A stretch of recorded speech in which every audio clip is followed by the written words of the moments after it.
在我們進行這個切肉處理，要選擇這個豬肉呢是7分肥7分瘦，然後3分肥這樣子去搭配。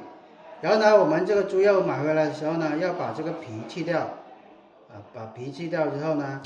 我們只要這個肉就可以了，那个皮做不了這个臘腸的。然後呢，我們再把這個豬肉把它切成小塊的，放到這個盆裡面去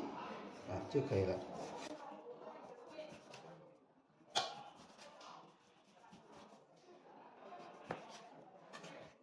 我們在切肉的時候呢，如果有這個筋腱這個軟骨要把它剔掉這個做臘腸呢就做不了的。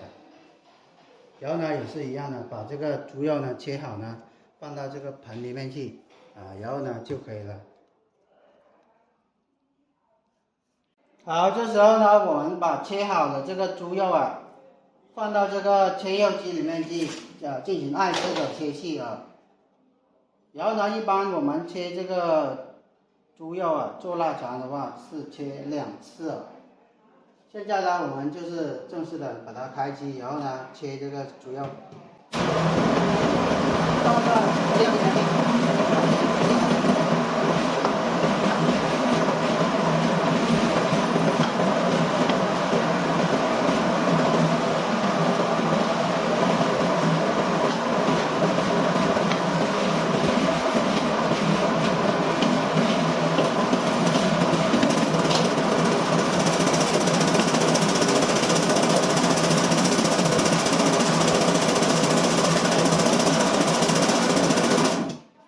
然後我們切了一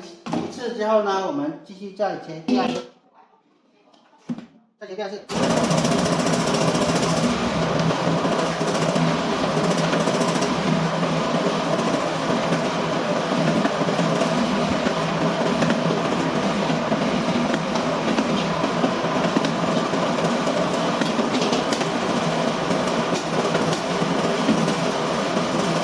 好了，已經切好第2次了，現在我們就可以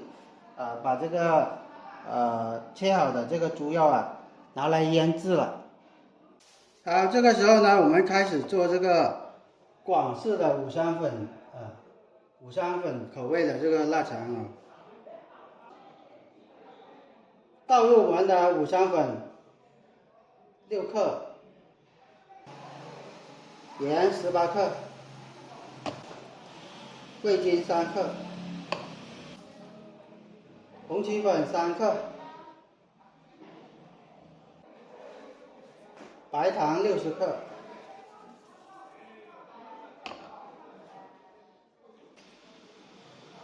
醬油40克，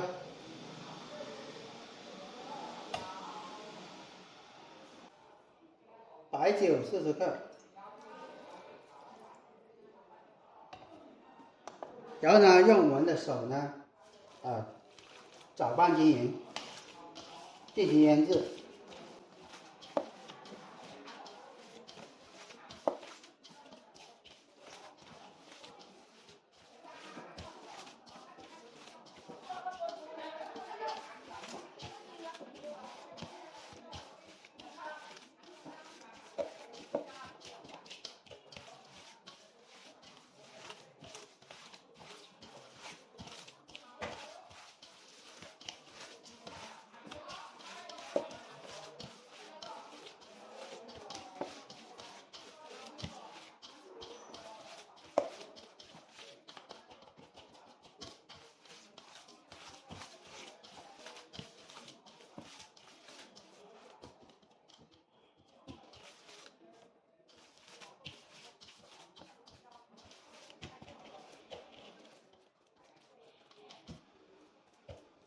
好，这个时候呢，我們的這個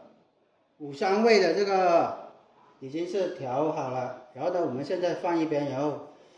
等它醃製10到20分鐘，我們再來做下一步的操作。